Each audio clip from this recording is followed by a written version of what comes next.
Welcome back to the Candy Colored Studio. I am artist Katrina Berg. This is episode 157, and I'm so happy to be here with beautiful ladies, Marissa Huber and Heather Kirtland of Carve Out Time for Art. If you're not familiar with them, they are taking the world one mother artist at a time, supporting her, making our lives just so much better. So welcome, ladies. So happy to be with you. Thank you. We're so honored to be here, and hi to your wonderful community. You've been doing some amazing things here. Oh, it's been fun. This has been great. So yeah, just want to introduce. So I actually have, so this podcast goes out everywhere. And so we have listeners that are artists. We have listeners, most of them are women. Quite a few are mothers. But in general, we like to support creatives, entrepreneurs.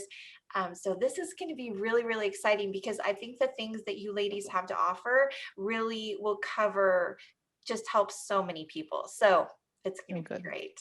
So yeah, so I thought we'd just dive in and let you ladies introduce yourselves.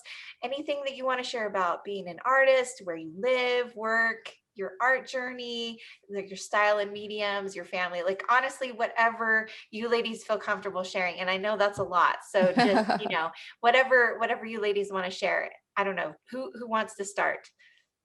Heather, you want me to go first? Go ahead, Marissa. Yeah. Sure. So I'm Marissa Huber. So I live in South Florida, and I do a lot of things, which is probably what defines me the most. But I would say I'm an artist. I'm a surface pattern designer.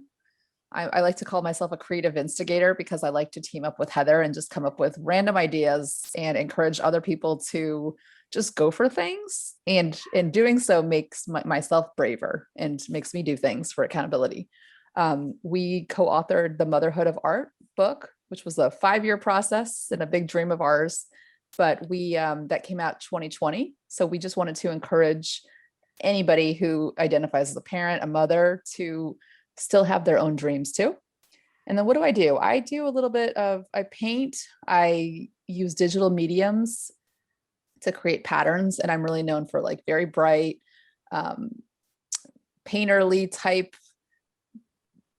designs, a lot of times inspired by South Florida and bright colors and flowers. And I have 2 children, Henry and Sloan, and I have a full-time job I'm a workplace strategy director. So I help big offices figure out what to do with their time. So that's my main thing. And my husband is a fine artist and painter, and he's the stay-at-home dad. That's about it. Oh, so awesome. Yeah. I know it's hard to remember everything to say. Ooh. So I'm Heather. I am a hairstylist part-time and spend the rest of the time that I'm not with my kids in the studio. I do abstractions and portraiture in oils, acrylics, and caustic. And let's see what else. I went to Maryland Institute College of Art 20 some years ago, graduated from there. And knowing that I was going to not, we can probably talk about this later too, but not be, a full-time artist, especially back then. But I wanted a fine art experience. So I chose to do that. And I'm glad I did. It worked well for me. But then I just went into the workforce so that I could make my art. I always looked at my day job as something that just allowed me to do artwork. Like they were, kind of worked together that way. I have 2 kids, Violet and Jack, and my husband who works a lot, which kind of comes into play with me being home with the kids as well. That my studio days sometimes are also parenting days, which I'm sure a lot of people can relate to. Did I forget anything? And here's my dog Luna, who's come to say hi. Hi, Luna. Oh, and just for our listeners in podcast land, just so you know, we do have a visual version of this that will be available on YouTube as well as my website, katrinaberg.com. So if you want to see these lovely ladies and all their goodness, you'll have to go check out the visual version as well.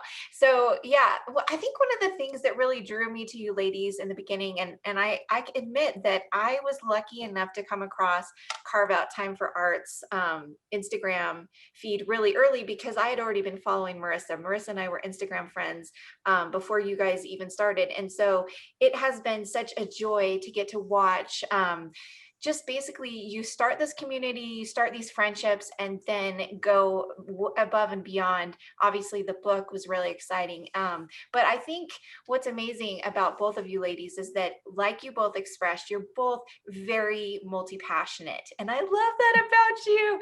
I Thank love you. it because so many of us cannot just be simply put into a tiny box of what our desires and passions, where they lie. And I think that you ladies do such a good job of saying, hey, this is who I really am. And I don't have to be perfect or completely focused on just one thing, but this is who I am. And this is where I'm going to put my effort. And you're just really good at cheering the rest of us along the way, because let's face it, a lot of us really don't just have one thing that we're interested in. And so thank you for kind of paving the way and just being the best cheerleaders in that respect. Aw. And I think another fascinating thing about you ladies that I didn't realize for a long time is that you hadn't met in person until, was it like in the middle of the book? I can't remember. So maybe tell us how you met, how Carve Out Time for Art like emerged, and just anything about maybe like your intersection journey, whatever you guys want to share. Sure. Oh yeah, I'll start then. Well, thank you. That it means so much, and I love how it's evolved. I think it wasn't on purpose, which is why it's been so much fun. Perhaps I was pissed off when I had my first child, that everybody was telling me what I couldn't do anymore, and it was like, this is super depressing. I love to paint and draw, so I noticed that when I started to paint, like the first time after my son was born, I felt like myself, and I felt very relieved. And I also realized that I needed to start calling myself an artist if that was what I wanted to most do with my free time. Anyway, long story short, I said, I'm going to interview 10 artists and I'll call it Carve Out Time for Art. I'll publish it once a week and see what happens. And I got hooked. Like, I loved just hearing about the stories of people and seeing that there were so many people out there who felt similar to me. And I started like stalking people on Instagram to see like, oh, do they have a kid? I like their work. Oh, they're a mom, and I met Heather. I said, hey, Heather, would you like to be interviewed for this thing? I didn't know who she was. And she said, yes.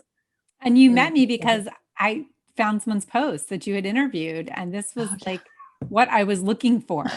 I struggled so much as a new mom. And when I came across this, and at that point, I just had my second child. So I felt a little more confident in the fact that my creativity wasn't going to disappear. So I commented on a post, and then you invited to interview me. I was like, oh, got another one.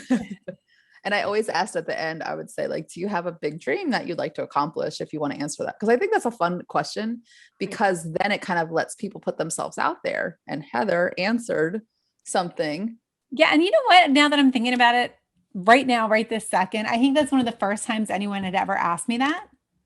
Like, really, like, ask. And it really since then is something I try to ask, because I think some people don't verbalize their big dreams. And I think you can't reach them if you're not talking them out loud. Yeah. But I almost didn't write it in. I deleted it twice because I'm like, I didn't know Marissa from anyone. And you wrote, we'll tell them what you wrote. Yeah. I said, I would love to write a book on this topic. And then I said, want to collaborate ? And I deleted want to collaborate like 3 times. I remember sitting on my porch with my laptop going, I don't know her. I can't write that. And then finally I just left it in and was like, you know what? Who cares? Worst she's going to say is you're nuts. Yeah. Well, you are nuts, but I love you. And totally so am I. Yeah. So and when I read that, I'm like, oh my gosh, like, I want to write a book on this topic. And I hadn't really told anybody, but I had written it down somewhere. Like, I'm going to write a book on this topic, because everybody was super excited. And so I'm like, all right, let's talk on the phone, just to see what's, no commitments. And we're like, blah, blah, blah, blah, blah. And we knew right away. I'm like, let's just make this work. I don't even know how we'll do it. But then we just started teaming up. With Carve Out Time for Art, we started posting things on an Instagram account, on a website, just to have a placeholder for interviews. And then working with Heather, you really made it more of a, like, let's make it more interactive. Like you said, let's do a hashtag challenge. That was so much fun. And said, let's do phone takeovers, because for me, I'm a big voyeur on social media. Like, I want to see what your house looks like. I don't know. I do want to know what your kids' sports routines are and what you're doing every day, because I think that ties into what you had said earlier about we're rounded people. And I want to see behind the scenes of your studio work and your life behind being an artist, because artist is such a part of who we are in everything we do, whether we're on the side of a sports field or we're, doing a day job. So the artist takeovers were really exciting for me. So I think we just shared our day. We kind of did a day in the life. You and I did it. Yeah. I was like sleeping with my alarm clock because I'm not a morning person. I mean, we really just had fun with it. And then once we started them, we've interviewed, or we've had about 250 people share a day in their life.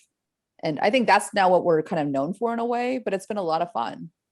And I think through that, it also has encouraged another passion of ours is connecting people, because then I feel like people find other people that work in the same medium or talk about something they're interested in, and there's connections made through those takeovers. And I just love that.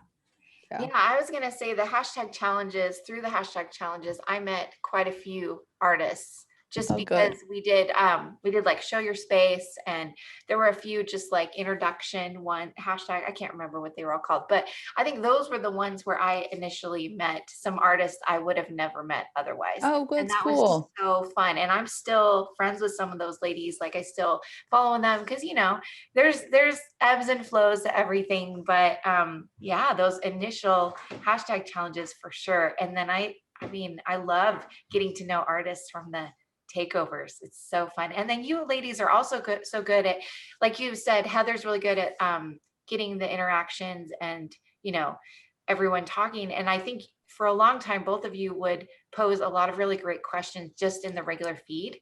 And so we get a lot of good discussions in Instagram, just finally having women, specifically mother artists, share how they felt about specific topics and things they were struggling with. And it never failed to like bring out so many really great, just ideas and thoughts and, people coming together. Oh, that's so nice. Yeah, we would do like a weekly question, and we still try to. I think life has just gotten a little hectic right now for both of us, but I think that's been some of my favorite things. Like we really love to take off the layer, and we're not saying you have to share every single thing to be authentic, because I don't believe that either. But I think that it does a disservice if everyone just pretends that their life is perfect, because then everyone is sitting at home thinking there's something wrong with me. My house doesn't look like this photo shoot or whatever. And that's when we hear people just feeling like crap, basically. And we don't want that. We know, hey, life isn't perfect, but that doesn't mean you can't do this if you want to. And maybe it's 2 hours on a Saturday. Maybe it's every day. It's just going to depend. Yeah. Okay. So do you want to tell everyone about the first time that you guys met? Like in real life? How many years was it? Was it 3 years after? What? It was 2018. It was, actually, I remember. So my dad had passed in January 2018, and Heather and I like, we're going to meet, we're going to do this with our friend Emily Mann in Atlanta. And it was like St. Patty's Day. And I remember that I booked the ticket. I'm like, I'm doing this for myself. I'm putting myself first. Like I needed to. And my husband, and he's like, absolutely, go do it, And then I realized it was like a friend's wedding that weekend. And I felt terrible. But then I said, you know what? Like, I love this friend and I've known her for a long time, but I need this really badly for myself. And I said, I'm so sorry I can't come to your wedding. I have an engagement, I have to do. I didn't go into big specifics, but I felt really good about doing what I needed to do. Yeah. So you can explain the trip. We had a great time. Well, it was so much fun. I think too, that I would love to encourage some other of our community and your community to do this too. We basically, and it takes a little bravery if you don't have a ton of, but I didn't have a relationship with Emily Mann. We also had Michelle Armas, right? And we rented a Airbnb so we could stay together, which, instead of doing a hotel or anything like that. And we all stayed in that house, even Emily, who lives in Atlanta. It was so fun. We got to go to Emily's studio. We got to go to Michelle's studio. We visited Karen Appleton and Kate Lewis came down. Space. Yeah. And we just kind of put it out there. Hey, we're going to be in Atlanta. We want to try to get together. And Michelle hosted a meetup at her studio. But even just those evenings or, sitting at the Airbnb and, talking, or in the morning over coffee, it was really cool to spend that much time with other artists. And, it was a Friday to Sunday, so it wasn't outrageous. And it was really, really neat. That was the first time we met 3 years after we had been. It was kind of, but it was funny. It was like, I'm like, oh, I'm going to meet Heather. And I saw you at the airport. I was like, hey, what's up? I Because was a little more we knew each excited. other from the Yeah. internet, we're Yeah. like, I'm like, I'm really excited to see you, but this doesn't feel like, I Yeah. feel like I already know you. And I think that's what's important with the internet, where you can know people that you've might never meet in real life, but they really know you very well in one part of your life, like your art, what you're making, what you're stuck on. But it's so fascinating when you meet in real life. It's like, oh yeah, I see you. Yeah, totally. I actually met one of our members just a couple of weeks ago for the first time. Same thing. And I was like, I should be freaking out right now, but I just felt so peaceful because I already knew her and it was just so funny. I'm like, oh, I forgot. That's the first time I've ever met her. But yeah. Fun. That's so cool, you guys. I love that you did. I love that you did the whole Atlanta thing. I remember following along, and I don't think I realized all that was going on, but it's smart and also so beneficial. Like you ladies are saying, sometimes we just need to take a few days. I really admire the fact that you said, Marissa, my dad just passed. I need to do this for me. Your husband's super supportive, #artist husband, right? And I just feel like sometimes we need to have those healthy boundaries and realize what's most important for us so that we can be the best mother, the best artist, the best, all that we want to be. Sometimes we have to say no to things, and that's hard, right? Yeah. But especially for women, I think. Oh, for sure. For women. Absolutely. I don't know what it is, but it's hard to put ourselves first. I mean, it can be very hard, and it doesn't sound like crazy, but then I think, what do I want to show both of my children, my son and my daughter, that should women always do what is expected of them, or should women also do what they need to do for themselves? Whether that is making art sometimes, or saying, I can only do one extracurricular activity, or I can give money to the PTO, but I can't volunteer my time right now. Like whatever that is. Exactly. Oh, I love that. Yeah. And this is one of the topics that we were going to talk about anyway. So let's jump into that. So we know that as women, I know sometimes we think we're super women, but we just have 24 hours, just like everybody else. So we do have to really make hard choices sometimes. So what are some things that you ladies give up? Maybe it's things that you've just given up permanently, like you said, the PTA, or maybe it's something you're giving up for a season or just the near future, so that you can go after those big goals and dreams that you guys talked about at the beginning. So yeah.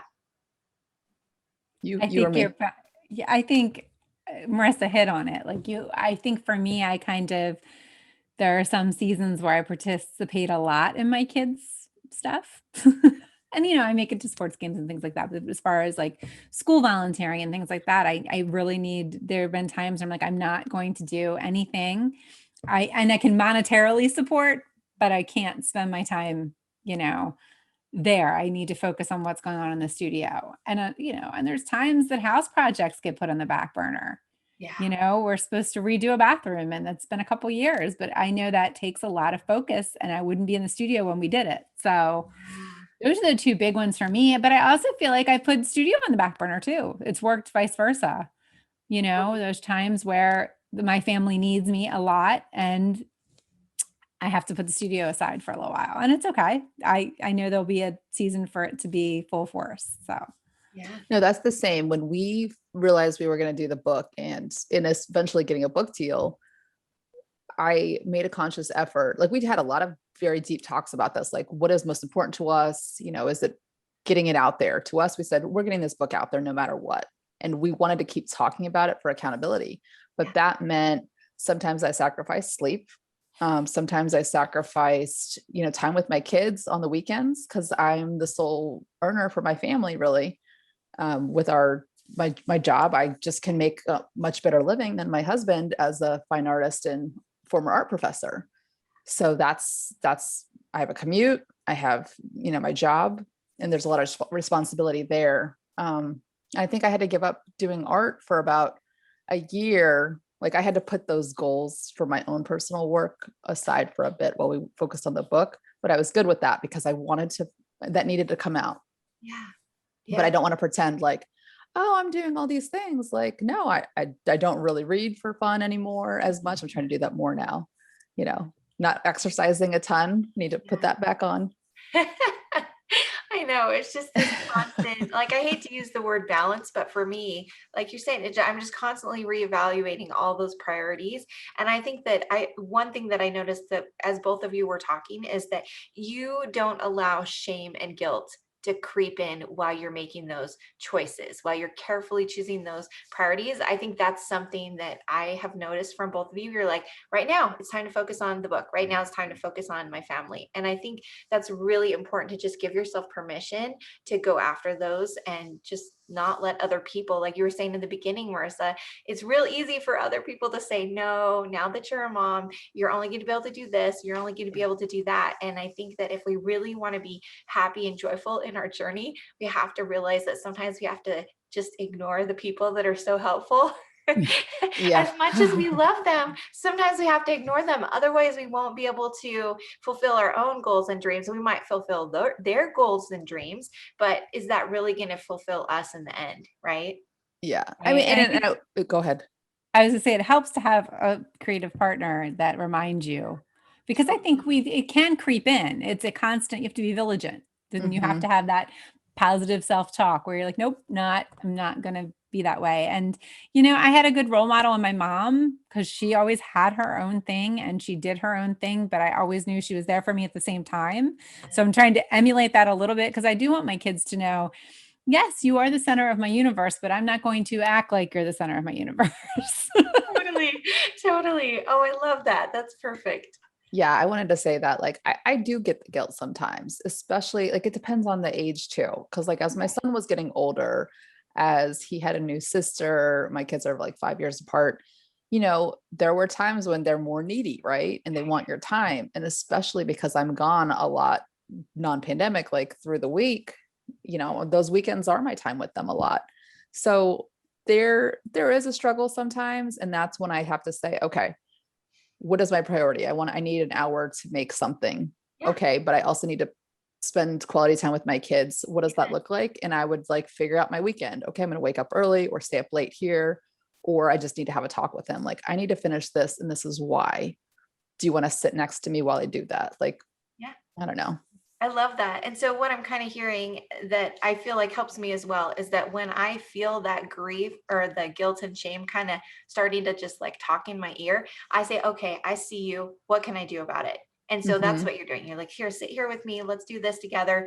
I need to get this done and then we'll go to the park or whatever. And I think that otherwise, if I don't stop and acknowledge it and do something about it, then it can either paralyze me or just make it so that I can't move forward. And that's almost worse, because you're like, I'm being so careful to make these good choices, but then if I don't listen when when those little voices come up, then I'm going to be even more I miserable. know you're fine.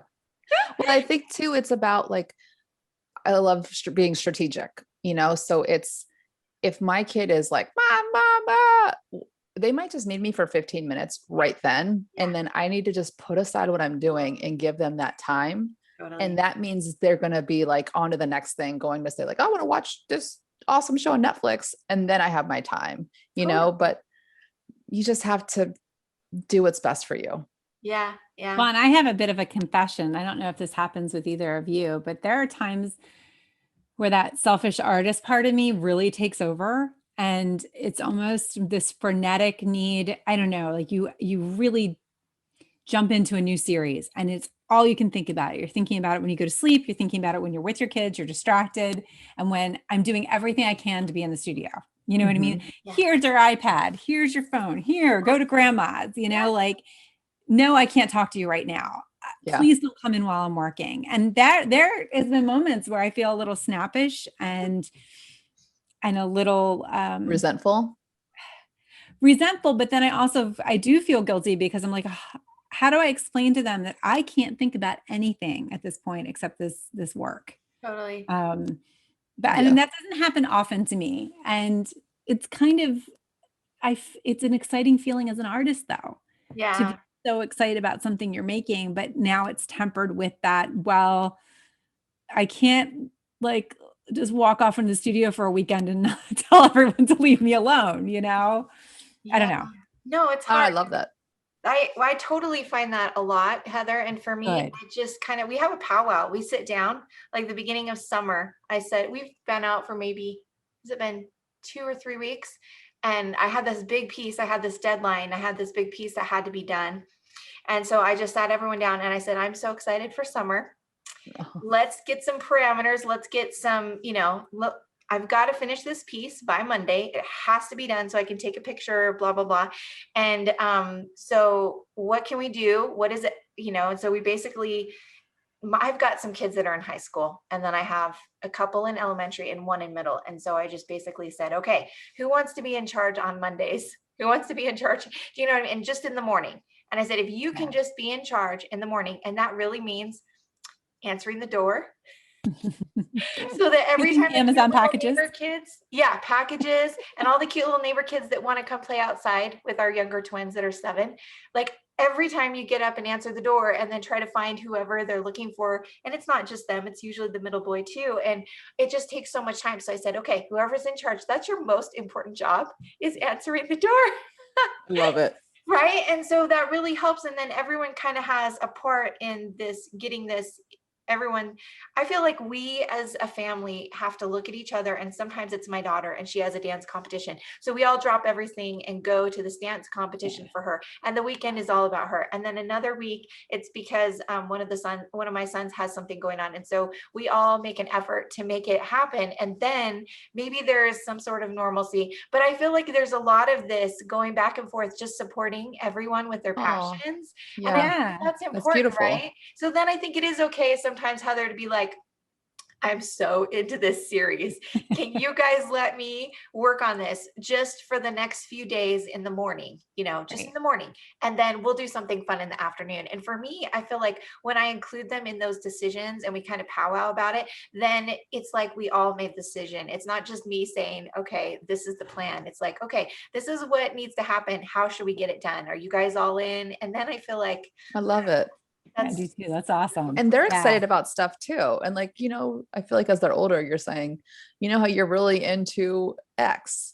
That's how I'm feeling about this. But then it's really neat to be able to show them, hey, here's the dedication. Remember all the times we spent on that book?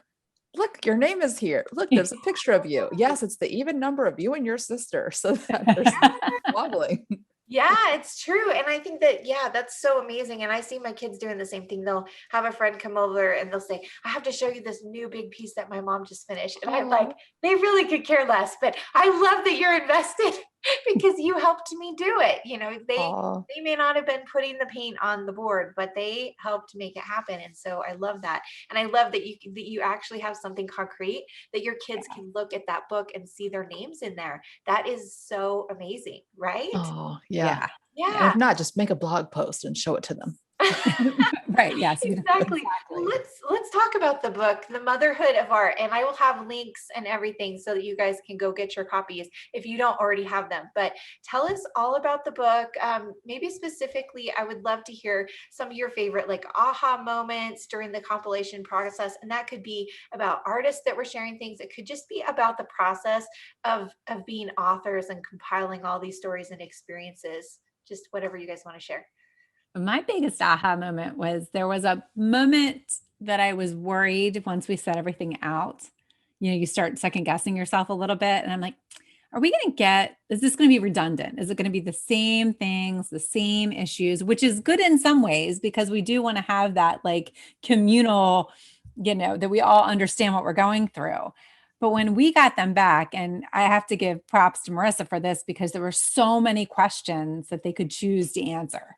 To the point where everyone really, I was just so blown away by everyone's super thoughtful, but very, very varied. It was a varied response to this same situation we are all in, while at the same time making you feel like you were understood by other people. Does that make sense? Yes. Oh, that's so good. That's so good. Yeah. I'm trying to think. There was I am constantly I would just say humbled by what people trust us to share, whether it's on an Instagram conversation or writing in our book that, just the fact that we said, hey, we love your story. We're trying to do this. We have no idea what, like, this is our vision. We made like a vision and a PDF mock-up, and like, we probably got 50 people confirmed. And of those, there were about 32 that said yes, that completed through and were able to. And like, we absolutely understand if people got busy, like that happens. But it was like, some people were like, yeah, I'm 100%, I'm all in. And like, they didn't really know us. Like Marianne Moody was one of them, where she's a weaver. She became an artist after she had her children, which I think was a really cool story that I wanted to share. She's like, I wasn't an artist until the birth of my children was the birth of me as an artist. And I think that's so powerful. She's like, yes, we need more stuff like this. And she agreed 100%. I was like, oh, sweet, but people just were willing to share so much. And it was like incredible, Yeah, I agree. I was always like, are people really going to say yes to this? And it got a little nervous, but everyone was just so gracious. And, even the no's were like, just because they didn't have time. And believe me, we get that 100%, that you have to say no if it's not good timing for you. But even Danielle Chrissa, like, just, it was such an easy yes from her. And we're like, what? I just love that this community is pretty much like that. Like, they're all very giving to one another, and it was really awesome. Yeah. But like, not snarky. Yeah. Just supportive. Like, how can we help? And at the time, like we couldn't pay anybody. We didn't have it, I think we reached out to people in 2017, which is crazy when you think about it. And, right. It was about 3 years. Yeah. So I am curious, like, would you guys ever do a second volume? Or I'm sure this is already things that you guys have talked about. Maybe you can't even talk about it on here, but I'd love to hear, like, if you did another book, would you continue the idea, or would you want to do something totally different? And totally maybe it's different. too soon. I think totally different. I think I can answer. And I think it's going to take me a little while to get Marissa back on board about doing another book. So much. It's so much. Well, I think we mentioned right before, it kind of brings us back with, there's a lot of sacrifices that had to take place. And I feel like, I do have this in me. Like, it feels like a vocation to want to help people, but I also don't want to be the person who's sitting on the sidelines, cheering everybody else on and watching them advance in what they want to do. And then putting that as a priority over what I can do on my own. And I feel like I could easily hold myself back. And that's the one thing that I want to be cautious about. That's so but I don't know. I mean, if we have a good idea, maybe one day. I'm not saying no ever. I think with us, it tends to, and I don't know if this will be forever, but things present themselves at the right moment. And we go with it when it feels good. So and we certainly aren't opposed to it, but I think same thing. I think Marissa needs to focus on her work for a while. So. Oh, that's thanks, Mom. No, but I also don't think, like, here's another thing. At the time when we came up with this, like, we are known for like this artist mother community, but it has always been about just prioritizing your art, whatever that is to you, whether you're a parent or not, or a caregiver, or a, single 25-year-old, I don't care. I think there's so many artist mother communities though that have propped up, like Artist Mother podcasts, things that you do, Art Moms United. Our friend in Spain is doing one for Spanish speaking mothers, Montserrat Sarah. So I'm almost okay if people take that baton and they run with it. Like, why can't there be more? There doesn't only have to be one book on artist mothers. Oh, absolutely. So, we need all the voices and all the thoughts. And like you say, we need them in all the languages. And so that might be something that somebody else needs to do in Portuguese and French and Mandarin and Korean. I don't know. And that would not be something that I would be able to do. Like, I love my little community, and I love that we can talk about everything in English.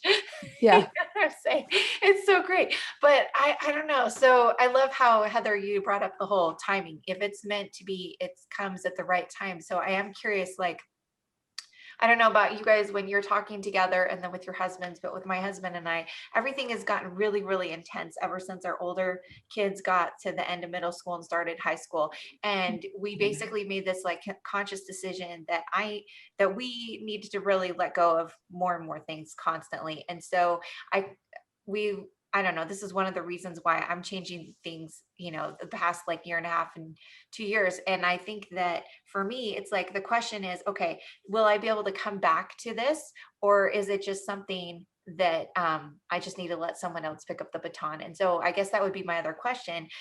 Like, obviously, Marissa, do you think timing would be better once your kids were a little older, maybe graduated and doing their own thing? Or do you think I just need to focus on my art and Heather's going to make me focus on my art? And And my somehow, husband, and then maybe it'll happen in between. I don't know. I'm just kind of curious if you think it's just like you need a break right now, or you think, yeah, I don't know. I mean, I think I'm getting pretty honest, but that's okay. That's good. That's us. I think that I spent 5 years on it. I started it in 2015 and I interviewed about 70 artist mothers for my blog. Yes. And then, the book. So like, I almost sometimes think that was what I had to give. Yeah. And I still love the topic. I love supporting others who are so excited and want to run with it. And I don't want to say I'm burned out with it, because I'm not. And I do feel very passionate about encouraging mothers, especially new mothers, right? Yeah. But I don't know if I'm in that place anymore, because my son is getting older and I do have a 2-year-old, but I feel like I've been a mom for longer. So my 2-year-old experience is different. Yeah. I'm like, oh, she's watching Jurassic Park. That's probably a bad idea, but she loves the dinosaurs, Right. Yes. And I'd be curious to hear about from other people, but I think that I'm also the type of person where I will get really excited and invested in something, and it kind of completes its circle. And then maybe I need to find the next thing. Yeah. Oh, I think we want perhaps. to have a broader conversation. Yeah. We have talked about this particular topic from so long, from a lot of different angles. Yeah. And then we brought in other voices. And now I feel like, not that I don't have anything else to say, because motherhood is constantly changing and evolving, but I think we want to expand the conversation a little more. Ooh, I love this. And I mean, once again, we'll talk about this further down the line, but I think the podcast has kind of helped us do that a little bit. Wouldn't you say, Marissa? Because we're picking up topics that are still important to us, but it's a broader range of topics that a lot more people as creatives can relate to. Yeah. Yeah, that's good. So I think maybe you can write a book and I'll put you in touch with our publisher. Oh, we did actually. I don't know. You just said she was trying to take stuff off her plate, Marissa. Yeah. I know. But yeah, I think what I think is so beautiful is you are opening doors for so many people to then add to the conversation, right? You're adding to the conversation, you're doing the podcast, you're allowing yourself to continue to evolve and to go on your journey together and with the community, and without you're opening up those boundaries, which I think is really important. There's times to put the boundaries down and there's times to open them up. And I think that if you just keep following your hearts and being organic the way that you've done everything so far, it's going to be amazing. So I was just curious, because sometimes it's fun, because sometimes you ask these questions and you just never know what people are going to say. And sometimes they've thought about it and they already have it figured out. And sometimes they're like, guess what? We're still not sure. And that's good too. No, I love it. Everyone needs to know that, like, most of us are just like flying by the seat of our pants, right? Oh yeah. I think so. And I think people are afraid to make a decision or take a step in the right direction because they assume they're supposed to know more. And that's a big message we want to put out there, is like, you just got to kind of do it. Yeah. Just it's a blind walk. It's, and you figure it out. And you're in a cave, just touch the wall and you'll find it. I mean, sharing helps. I know, you got to have your boundaries and decide what's important to share and what's not. But I feel like the more you share, the more support you find and the more answers you find to your questions. And absolutely. No, but I love this kind of conversation, because I think sometimes I do feel like we gave a lot too. So that's one thing, because I will say that investing my time into the community, I've said this before, it really came at a time when I was at a job working probably 60 hours a week sometimes, plus my commute. So I was feeling very isolated. So having that connection on Instagram was fantastic. I felt part of the artist community, and those times helped me like get to where I was. But it was a lot, So I think that now I just had to scale back a little bit. It's that so makes wise. sense. So that I don't resent my time, because I never want to resent my time that I'm spending. Yeah, I do want it to feel authentic and joyful. Well, as you were saying too, Katrina, is like, do you let other people take it over, or do you know what I mean? Is it gone forever? Or are you just done doing it? And I think you can't answer that question until you come out the other side. Exactly. And what do I miss doing? What am I dying to go back to? And that's your answer. Yeah. Totally. Oh, well, we're gonna just take over your podcast today. I'm so No, sorry. it's so good. I love it. So let's talk about the podcast. Okay, so it's called The Creative Instigators. If you haven't listened to it yet, and then ladies, just tell everyone what you're doing and how it's going. For sure. I want to add one last thing. If Yeah. there's a thing that you guys don't know if you want to do or not, the one question that's helped me is, if I pause on this or don't do it and someone else does it, is that gonna like make me really upset almost? Am I gonna feel really bad about that? Yeah. Or would I be like, awesome, great for them? So that's like a good I like that litmus. what do you That's call that? nice. Good question. Litmus test. Yeah. That's what I was gonna say. That works for big questions and little questions too, right? Yeah. Okay. So our Creative Instigators podcast. So you want to tell that one, Heather? Yeah, I mean, I've always kind of really wanted to dive into the podcast from, once again, because Marissa's time commitments are crazy. It's a little harder for her. So she was a little more hesitant. I totally understand that. Because I really enjoy, I mean, I listen to podcasts probably most of my day. My commute, on my walk with the dog, when I'm in the studio, and across the spectrum. Sometimes I don't listen to our podcast for like 2 weeks at a time because I feel like I'm living it and I don't. Yeah. But my favorites are the ones where two people are chatting, you get to know them, you know about their life, stuff like that. And I thought we'd be great at that. And then there were a couple things that led up to it. People have asked us to do them. Yeah. And people always say they want a friend like I have Marissa, Marissa has in me, because she is one of the few creative people that are in my life. The rest of my life isn't, I have lots of different friends, but they aren't necessarily creatives. So we wanted to make it feel like you were sitting in on our conversations and maybe getting support from a friend when you were listening to it. And then that coincided with Patreon reaching out to us, because one of the reasons we didn't do a podcast at first was the time commitment. We tend to do a lot of stuff for free and we don't, get paid for the time that we put into it. And we also didn't have to decide what sponsors fit with us, like what felt comfortable and what was an okay sponsor to have if we were going to do commercials. Yeah. So the Patreon seemed to be the best of both worlds because it wasn't exorbitantly expensive for someone. It's $5 a month and you get at least 2 podcasts a month from us and a part of our community. We can answer questions, things like that. So that felt like the right thing to go. And it kind of all came together. Yeah. And then I just taught myself how to edit and we went from there. It's so awesome. Yeah. When I started my podcast, I just did it every other week because I said, I want, there's people that do daily. There's people that I think weekly is the most popular. Yes. But I was like, okay, I'm going to do it every other week to start just because I don't want to jump in and then get overwhelmed and stop. And so I'm like, it needs to be a very almost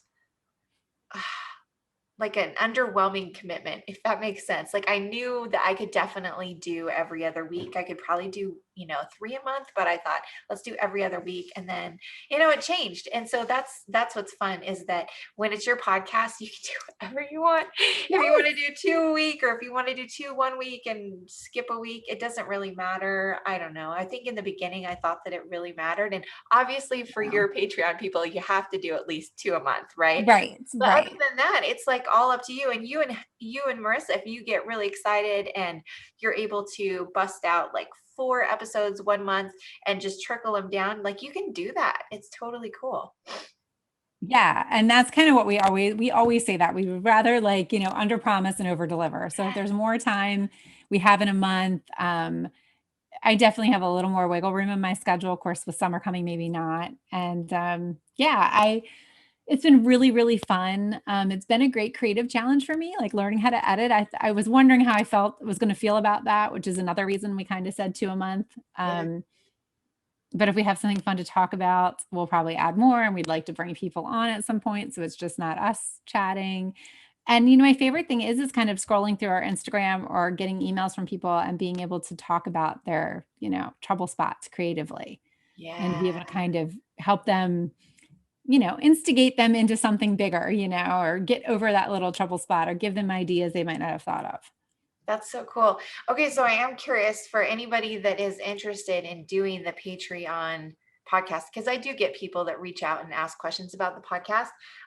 Do they have to ask you to do it, or can you reach out to Patreon and say, I want to do a podcast? I'm pretty sure you can reach right out You to can Patreon. reach out to them. And they give you a lot of support, which is kind of nice. Like they'll walk you through the entire thing. They're always there to answer your questions. It's really nice. That's so cool. And then do you edit it in their system, or are you editing it outside? I am editing it in GarageBand because it was free and on my Mac. And I figured, Awesome. let me try this because Yeah. I'm not going to pay for anything until I know what we're doing. And it's been really simple. You know, I kind of watched some YouTube videos and played around with it. And every successive editing process is getting quicker. So I'm getting a little better at it and shortcut wise. But yeah, I just decided to do that. That's awesome. I love that. So cool. Okay. So I don't know how, but somehow we lost Marissa. We did. I'm wondering if she's trying to jump back on. Yeah. So, I mean, we can just keep talking away. I'm checking my phone, and you just let me know. Oh, she lost her power. Oh, she did. Blast. She lost her power because of the thunderstorm. So yeah, they're having a huge thunderstorm. Okay. We're just going to keep going. And, we can always ask some of these questions to her if we're able to get her back in, but, or do you think it would be good? I don't know. What are our options at this point? I think how long does she usually go down if the power goes down? I don't know. It's a good question. Okay. You guys, this is real life. This is real life thunderstorms in Florida. I will text her. Okay. You text her. And then while you're texting her, I think we should talk I would love to hear your thoughts about going back to school for art and other programs. So this is something that I think comes up a lot in the Carve Out Time for Art community. I've seen it a lot personally, but I feel like there's so many women, not everyone's like the sweet weaver that became an artist after she had her children. Yes. Like they're creative and then they have kids and then they just really feel like they need to jump back in. And whether that means they want to go to a professional school, there's lots of options out there, but I feel like a lot of times they want to know what everyone's opinions are about recommendations for jumping back in. So I am curious. Oh, good. This is good. Here she comes. Oh, look at that. That is great. Like, well, I can start answering and she'll kind of get an idea about you in the dark. Welcome back, Marissa. I told you we had a big thunderstorm. Oh, it's all good. And I've got one of my twins is being loud. So yes, even louder. You're not perfect. I love it. But I'm not in charge this morning. And none of this stuff has stopped us from recording podcast, I want to say. Like we don't, you know what I mean? We never let any of this stuff and we just keep rolling with it, and it's real life and there's going to be noise and I don't, it might be a slight echo where I am, things like that. But yeah, as far as do you mean specifically like going back and taking classes or how to jump started when you've stopped? I think both. I think let's talk about, do you ever, like, what kind of advice do you give women when they say, should I go, a couple things, should I just go to some classes, how to jump back in, just basic, how to jump back in. But then also there's always that deep question. Like, I feel like I need to get a professional degree, but I need to take out a $50,000 loan to go to this particular MFA program or whatever. So I'm kind of curious about both ends, because I get both of those. And then if there's anything in the middle, and then just, all your thoughts, because I think at this point, women and people in general, but I think we need to hear all the options. And then as people are talking about those options, a lot of times our heart says, that's the one for you. And so it's not necessarily like the three of us have to have all the answers, but I think that when you describe options that you have found, I think a lot of times that helps people make those decisions, if that makes sense. So totally does. And I think you need to know yourself and what you really need. I think if you can invest the money and want to do something like an MFA program, there are so many benefits to it. It's going to open a whole nother level of connections and worlds up to you, but that's not a guarantee, and I imagine if I were to do that, because I've thought about it, but financially, I don't know that it would pay off for me in the end. It's not a degree that's going to make me any more money. And the time, I couldn't give the time that an MFA would require because of my family. So the money would not be spent well. That's just for me. I do think that sometimes classes are super important, but they don't have to be that level. Like a lot of the places that offer MFAs, a lot of the fine arts schools have continuing study programs. Yeah. That's what I would put your money into. I would spend $300, $500 and take a class on whatever medium you want to do. A basic art class, even if you have been doing art for years, you're going to get a benefit from that. And you're going to make a lot of artistic friends, and you're going to find a bit of a community there. I think that even when I look at our audience and what they're searching for, to me, that's the best investment they can make. It'll give them more confidence in their work. It'll give them the ability to talk about their work, because most of those classes you do kind of do some group crit and things like that. And it's not a huge investment. Yeah. Even, if you have to save up some money to do it, I think it's the best course of action for most people. I'm always looking at classes to take. I took encaustic. I took that as a class, and that led to an entire body work of encaustic. And I took that at the Creative Alliance in Baltimore, which is, just a small local art community. Yeah. And I think you can find that no matter where you are. There is some sort of, art council in your town or that does classes. And no matter the level of what they're teaching, you're going to get something out of it. And you can always better yourself through your art. So hands down, I feel like people should, yes, take a class, but whether they have to invest $50,000 a year in an MFA, I don't know. Yeah. Oh, Well, and I think it's also, okay, so what are you hoping to achieve? Like, I think I agree with you. An MFA can be a fantastic, if you've really thought through, is that going to be the best for you? You have the income, if you have family, you discuss that, and you're not expecting, oh, when I do this, I'm going to be an art professor, make X, because a lot of my friends, including my husband, have their MFAs, and some of them did teach or were full-time professors or tenure. Do you want to go to school? Do you want to go to school and get your MFA so you can teach? Or is that like, what is your outcome? Or do you want to feel like validated because you're feeling some imposter syndrome? Because I think there's so many options. Like, there's some artists who are fantastic or in galleries, or people who are in galleries, but they might be self-taught. There are people that have an MFA and they are not even painting anymore because they're like, have all this debt and they have to have a full-time job and they're living in New York. I've seen so many variances. I think the biggest thing would be, you don't have to make a huge decision right this second. Just start making the work. And I like what you said about taking classes. I think things are so accessible now, but look at like an in-person painting class, or like, I think in-person can be great. Or if you don't have that option, even like with virtual stuff right now, but look for the people that not just are saying that they can do something. Look for people that are legit, that are doing the things that you want to be doing. If you want to go be in an esteemed gallery one day, is there a person who's doing that? Are they successful? Are they making the type of work? Like, vet things out. I think that's important, that, and it doesn't all have to be grow your social media by doing this. I think I would love, this is what we're passionate about right now. We want to see people really improving their own skills and work and developing themselves as an artist, not just get 7,000 Instagram followers by next Tuesday. Like, at some point, who cares? We want to see artists really developing and becoming them, doing what they want to do. Like, we want to see you grow as an artist. Yeah. If you get Instagram followers with that, great. But like, are those people who are wanting to buy your art and invest in you? And are you happy with what you're making? That's the stuff that should be driving these decisions, whether that's a workshop or a demo, or if you want to get your MFA, go talk to 3 people who are doing that, who have done that, and get a really nice insight before you make big decisions. And that's funny, Marissa, because I think that comes back to like, don't be afraid to reach out to artists, because they are, for the most part, pretty responsive. And if there's someone's work you really admire and you're able to like connect with them, ask them those questions. And sometimes that's an education in themselves. Like, hey, I just want to do an informational interview. Go back to that old college thing.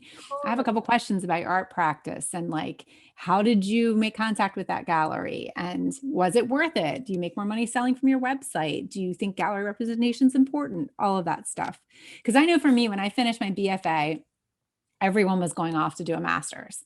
And I knew I didn't want to teach. Yeah. Like, I love teaching small class and caustic workshops, and I'd love to do more of like guest critiques type things for college. Like that's really where I get excited. But I knew I didn't want to be a teacher. So it felt like a waste of money for me at that point in time to go off and do an MFA. Would it be a luxury? Would it be a dream of mine? Hell yes. Like I would love to do it. Like to me, if I could do that as a fun thing to do, even when my kids have gone, their college is paid for, yeah, I would do it, but I would do it just out of sheer enjoyment for myself, knowing that that's all I'm getting out of it. It's a big treat and it's a indulgence. Yeah. So, but I do want to say that I do value probably being married to a ex-professor who was like head of foundations department, and seeing how much my friends who do teach give to their students. I do think that education can be really important. And I don't think that there's one size fits all, like, oh, you shouldn't go to school. You shouldn't spend money. You should just take somebody's instinct that there's room for so many different options much out there. You just need to do what is going to be the best thing. I'm still there. Yeah, that was good. Just to kind of repeat what Marissa said in case it was a little slow on your end. So she basically said, okay, help me out here. Okay. Heather, you can kind of interpret, but something about like how much you're giving to the students if you do get the MFA, if you're teaching. Something like that, right? Because teaching can take a lot. Yeah, because that you have to remember that when you're going into teaching, like, and maybe I hope this is something similar to what you were thinking, Marissa, but like, you give a lot of your artistic self in those situations when you're teaching art. This is one of the reasons I did not want to do it. So then at night, when you're at home, what's left? What's left for your own practice? Now, sometimes it can fuel one another. I don't know, but for me, it exhausts it, and there's nothing left for my private studio practice. Yeah. Yeah. And then what was the last thing that you said, Marissa? I'm trying to remember. Oh, my internet is terrible now. It's getting better though. There were some good things in there though that we know that's what I was little nuggets here. But yeah, I think ultimately what I'm hearing from both of you is you really need to know yourself. You need to be able to look down the road and say, what are my goals? And then also, what are my intentions? And I love it's okay if it's a guilty pleasure, if it's this special indulgence, and that's the reason why. Just recognize that that's why you're spending the $50,000. And that's okay. I think that sometimes, a lot of times we just have to be like, okay, this is the choice that I'm making, and this is why I'm making it, and just own it and take responsibility for it, and that's totally fine. But I do love how both of you gave really good examples of ways that we could jump right in right now and better our craft and deepen our just our abilities. And again, there's just so many ways that we can do that without having to commit to so much. And I think another good thing that Marissa mentioned was that you could take a class, like Heather said, and then you don't have to make that big decision right now. You could take a few classes, and then if you're still, you ask that litmus question that Marissa said, and you realize if you don't do the MFA, you're going to be super sad. And so then you just do it. You just go for it, realizing that you may spend the rest of your life paying it off, and that's okay. It's okay. Yeah. I mean, we do that with lots of things in our life, right? Yeah. So as long as you know that's what you're going in for. Yeah, I think the key thing I wanted to say is, if you can hear me now. Yeah. Education, investing in yourself is never a bad thing, in my opinion, as long as you're comfortable with whatever that is, not because somebody told you or you think that you're going to feel better as an artist. Because I've seen both ways, where I've seen super confident people who had no formal training, and I have seen friends who had an MFA and never paint again in their life. So as long as you go through thinking, I will learn something from whatever that is experiences. I mean, we finally paid off my husband's student loans, which took a long time, but that was like scrimping everything to do it. Yeah. And I'm glad he went and got it, even though he's not teaching anymore. That's fine. He made the art he needed to at that time, and he would have been miserable if he hadn't had that time. Oh, that's so good. Yeah, and you're right there. I think that you're absolutely right. Education is so good, and it can look it can appear in many different ways, but I agree. I think education is great. So hopefully that will give those of you listening, again, lots of more things to think about. And I love that both of you recommended reach out and talk to people. Say, I really connect with this person's journey. I'm going to just follow them for a while. And if you can't figure out what they're doing by following them, then seriously, just get the guts up and just send them an email or something and see what, if you can connect with them and ask them some specific questions. I think it'll be great. So yeah, or DM me if you have something specific. You can reach out and say like, I would love to hear from somebody who does blah blah blah, ceramic baby mugs, and I'll probably know somebody. Yeah, or we could post it. I have no problem doing that either. Hey, we have a question. Anyone know? Like, because once again, I think it's always fun to build that community that way. Oh, yeah, it would be a fun weekly question. That's really good, and that would. What is someone you want to connect with? Yeah. And that would be good for your podcasts too. You could do both. You could put it in your regular feed and in your podcasts. Yeah, that would be great. Yeah. Ooh, I love this. Okay, cool. Let's see. I'm just kind of curious, like, are there other things coming up with you together or even personally that we don't want to miss, ladies? Well, we have, and I'm reminding Marissa right now, as we do this podcast, we're going to have our call for artist takeovers in July for the second half of the year. So that's something really cool. Apply and we go through and kind of, pick people that speak to our audience and have something to say. And I think it's an awesome experience to do the takeover on our platform because of the community, and you can make some connections and I think you actually learn about yourself too. I found when I did, I was like, wow, I learned so much about myself because you're basically formulating your thoughts to explain it to other people. And I've heard that feedback from other people. Yeah. Oh, that's just trying to vary it up. And the podcast, like that's the two biggest. Yeah, those are our big projects at the moment. And I definitely have some things I'd like to do. I still would like to do some sort of curated show with our book people. Yeah, that would be amazing. Wouldn't that be fun? Oh, well, I think you want to curate something in general. So I everybody keep an eye out. You want to curate, and you've been interested in like doing some type of critique type sessions for like 4 or 5 years. We've been talking. Yeah. Wow. Oh, that's exciting. I love that. And I think what's really fun too is that even though you guys are so connected, you still have your own things that you're working on. And I think that's important too. So well, it's funny because a lot of people would think that we talked every day. And for a long time, we probably talked like maybe once a month. It was like really texts. So we've talked more than ever, I think, during the pandemic because I needed emotional support. Both of us did. Yeah, exactly. But then also doing projects. So it's been really fun. But my goal is to paint more. I'll show you. I sketched and drew yesterday. Yay. So I like went outside and kind of drew stuff. Thanks. Oh, so I'm trying to like just make stuff and probably not say yes to commitments for a little bit. I have a couple of things that I'm going to wrap up, but I'm just going to focus more on my work and less on pattern design for a little bit. And I think that's what I need to do. Yeah. Ooh, that's exciting. That's really exciting. Oh, that's awesome. Well, cool. Well, ladies, what's the best way for us to stay connected to you? Your website, your social, newsletter? Go ahead. I would say probably social media. Social media first and foremost, but definitely if you subscribe to our newsletter, you get, a lot of cool stuff ahead of time. But social media is the best way to reach out to both of us. Like send us a DM, any questions, we do answer. We're more than happy to have conversations. They totally do. Oh, that's so good. No, I love and we can also, I think because we have a Patreon for our podcast, if anyone is interested in hearing an episode, what I can do is for any new subscribers to the newsletter, I'll go ahead and send one of the episodes we did on the myth of balance, which was a lot of fun. Kind of like a conversation like this. I'll be happy to send that out to any new newsletter subscribers.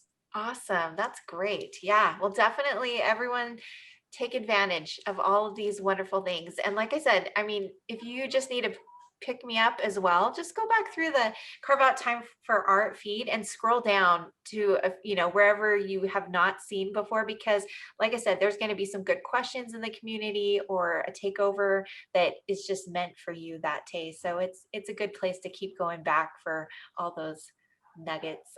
Thank you so much.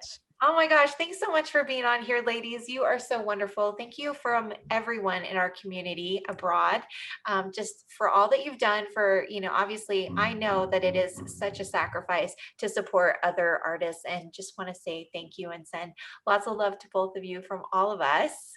And then just sending a lot of love to all the listeners today. I hope that you know that you're loved, that you're seen, that Heather and Marissa and I, that we are just totally cheering you on, even if we are in a thunderstorm.